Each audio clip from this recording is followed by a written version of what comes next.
We shall now begin the interactive dialogue with the Special Rapporteur on the situation of human rights in Myanmar. It is my pleasure to welcome the Special Rapporteur, Ms. Yanghee. Before I give the floor to the Special Rapporteur, I would like to remind you that the online system for inscription to the lists of speakers opened last Thursday, the 23rd of February at 5 p.m. and that the list of speakers will close in 15 minutes. I now invite Ms. Yanghee to present her progress report. Please, you have the floor. Mr. President, distinguished representatives, ladies and gentlemen, I'm honored to present today my third report to this Council in my capacity as the Special Rapporteur on the situation of human rights in Myanmar.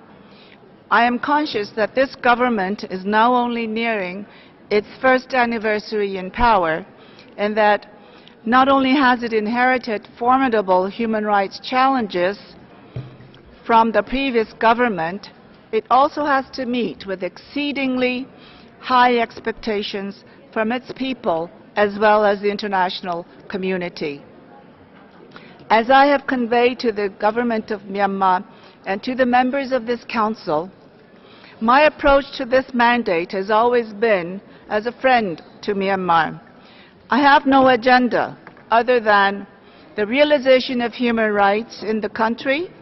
The only bias and partiality is towards the promotion and protection of the rights of all people in Myanmar. I have concluded 2 visits to Myanmar in the past year, in June 2016 and January 2017. I thank the Government of Myanmar for these invitations and its cooperation with my mandate.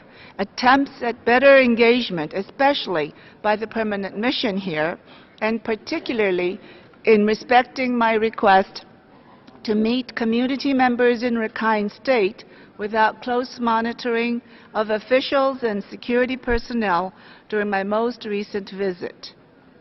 Nevertheless, I regret that I was again unable to visit several areas I had requested in Rakhine State, and that these refusals were given at the last minute, preventing full optimization of the limited time I had available. I must confess that there were times that I had seriously questioned the nature of the cooperation. The government has also yet to agree on the proposed joint benchmarks which were called for by the last Council resolution and which were shared with them several times before and during my visit. Excellencies, one of the key tasks of facing Myanmar would be the reform and modernization of all 3 branches of government. The judiciary, vital arbiters of justice, need continuing strengthening and improvements to the appointments system. In the executive branch, administrative reform, including on local levels, will be vital. On legislative side, I remain of the view that legislative process requires further streamlining and increased transparency, and suggest a law and lawmaking be enacted similar to those adopted by several countries in the region. I have also welcomed the repeal of several outdated laws, but dozens of problematic laws remain on the books and continue to be used. The 1982 citizenship law in particular appears to have a similar standing as the Constitution as to the sensitivity surrounding its possible reform, despite its clearly discriminatory provisions. Currently, a citizenship verification exercise under this discriminatory law is underway, and despite understandings that the process should be voluntary, I receive continuing reports of Rohingya being forced into undergoing the process, as otherwise they are not allowed fishing licenses to carry out work as a national staff member of an international organization, sit for matriculation exams in schools, or even receive food assistance. As mentioned, constitutional reform seems a distant goal at this time, and made even more onerous with the brutal killing of one of Myanmar's known constitutional lawyers, U Ko Ni, as he was holding his grandchild. Despite this unexpected and seemingly unsurmountable hurdle, I urge for progress towards constitutional reform through potentially the establishment of a preparatory committee to study possible revision processes. Until the Constitution is reformed to provide for a truly civilian government, Myanmar cannot truly attain a full democracy. Ladies and gentlemen, the extent that human rights defenders as well as press members are monitored, surveyed, harassed, and intimidated is also a good barometer for measuring democratic space. Considering the number of former political prisoners in the ranks of Myanmar's cabinet and parliament, it is disappointing to see the continuing misuse of laws such as Section 508 of the Penal Code and increasingly Section 66D of the Telecommunications Act to suppress voices of dissent, including through arrest and imprisonment. Of particular concern are multiple cases of killings of civil society actors for their involvement in human rights work and activism, including several in recent months, as well as cases which remain unresolved even after years of relatives of victims demanding justice. Many of these cases relate to vested commercial interests or the military. Myanmar has rich natural resources, but it is important that efforts to extract this bounty benefit all. I am concerned that individuals who have lived on land for generations continue to face evictions without proper safeguards, and that communities continue to face severe health impacts and livelihood difficulties from environmental degradation associated with large-scale mineral extraction. It is important that the recent environmental impact assessment procedures are systematically implemented and enforced, and that full advantage is taken of the welcome decision to suspend the issuance of jade mining licenses, to reform the legislative and policy framework governing the mining industry to ensure strong protections against environmental and human rights abuses. Mr. President, I am extremely concerned by the escalation in conflict in Kachin and Shan states, which is having a dramatic impact on civilians in these areas. Just a week ago, fighting broke out in Kokang self-administered zone, reportedly causing over 10,000 people to flee to cross the Chinese border in search of safety. I say reportedly, as we do not know exact conditions. Since May 2016, the United Nations and other international organizations have been systematically denied authorization to deliver vital and, in some cases, life-saving assistance to over 40,000 IDPs, including those recently displaced. Even in areas controlled by the government, access is becoming more difficult. Additional layers of approvals have recently been required, including from the military. I also continue to receive reports of serious human rights violations committed by all parties to the conflict, including torture, inhumane and degrading treatment, sexual and gender-based violence, arbitrary killings and abductions, all of which frequently go uninvestigated. There has also been a worrying trend of reportedly indiscriminate attacks in or near civilian area.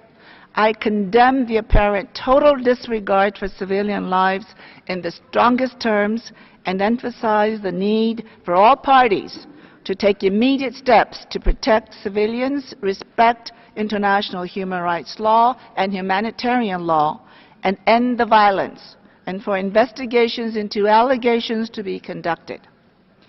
Peace will be vital to the future development of Myanmar, and the peace process represents an opportunity to transform the country. To have this transformative effect, discussions need to be inclusive and to address complex issues related to underlying root causes. I welcome the increasing representation of women in discussions, but hope the level of representation will reach a minimum of 30% across all groups in the next conference. Civil society organizations must also be seen as vital partners to the process. Unfortunately, the peace process at the moment appears to be at a stalemate. I call on all parties to increase efforts to advance the process. Distinguished representatives, you may be aware that one of my main concerns during my visit to Myanmar was reprisals. I raised concerns earlier, voices of dissent being suppressed through arrest and imprisonment, and never have I felt more anxiety over potential acts of retaliation and reprisals than in Rakhine State during my visit.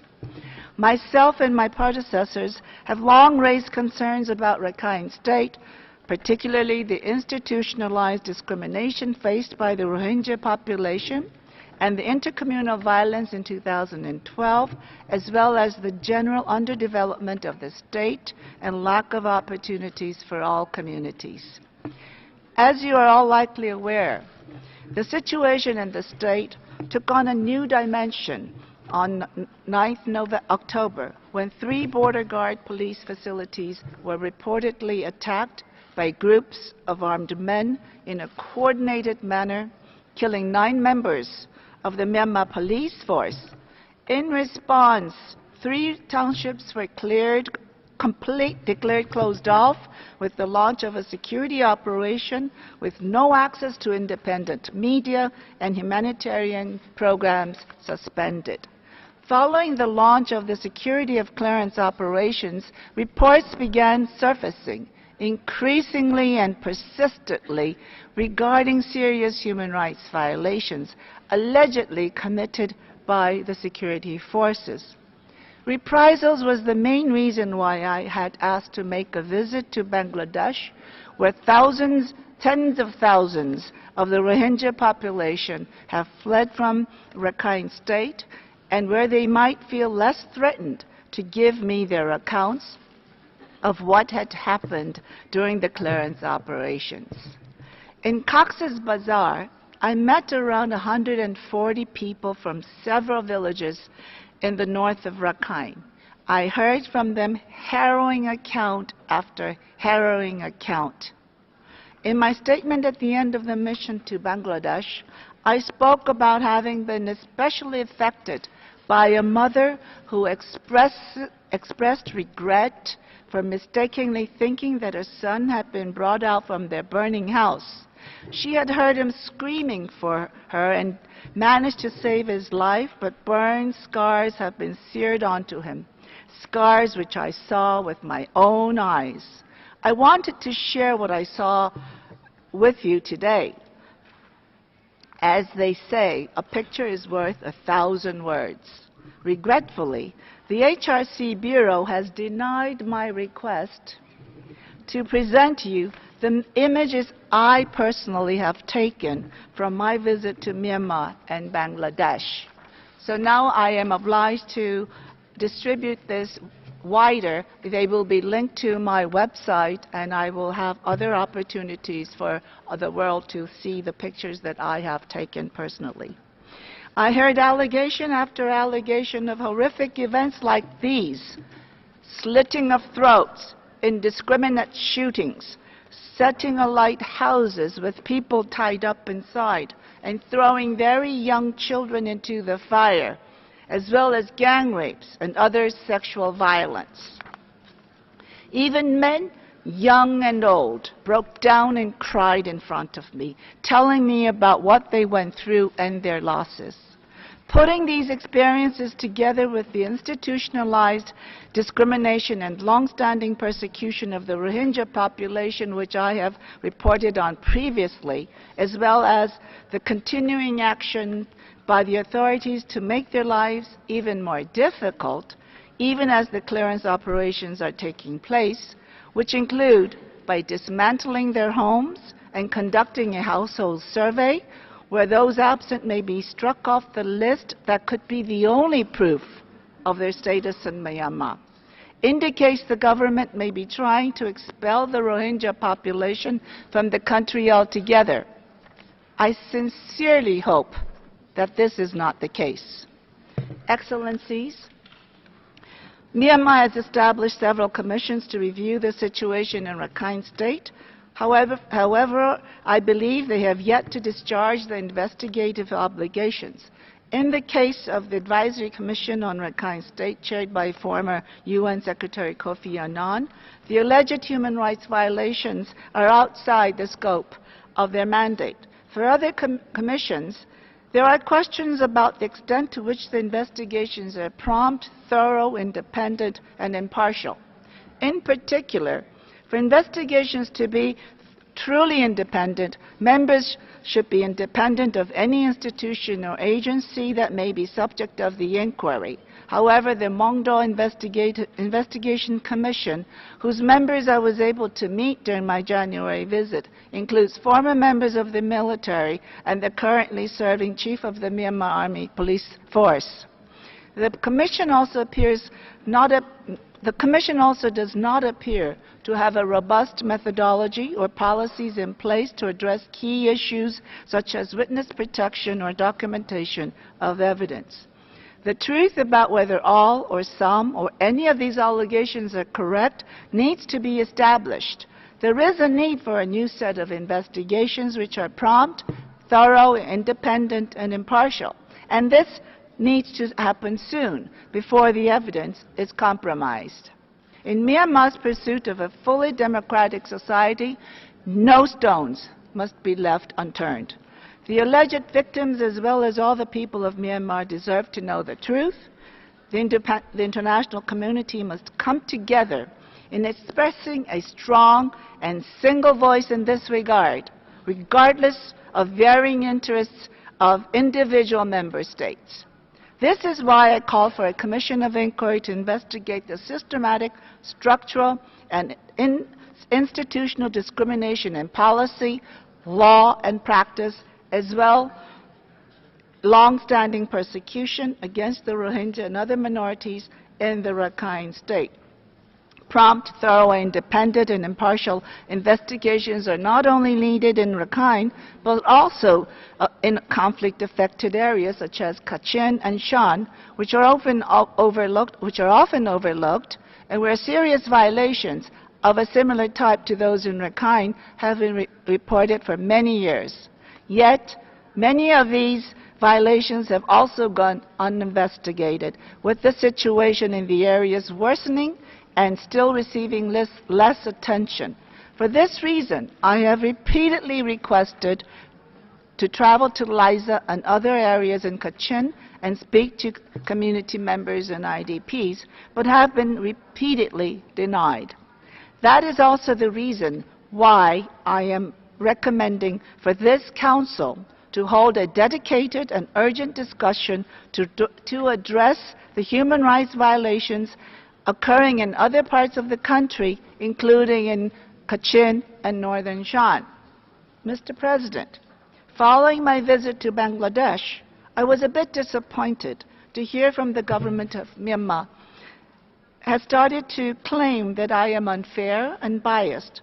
But I have to point out that the focus of my Bangladesh visit and related observations was to meet those who fled from the north of Rakhine, subsequent to the conduct of clearance operations there. And all of those I met who had fled were Rohingya. Excellencies, I would like to draw some attention to the joint benchmarks I have proposed, as well as the suggested areas which remain to be explored for the development of technical cooperation programs. I am convinced that Myanmar would highly benefit from establishing a fully fledged OHCHR office with proper resources and a full mandate to help with the provision of technical advice and assistance on human rights issues to the government and the people of Myanmar. Thank you.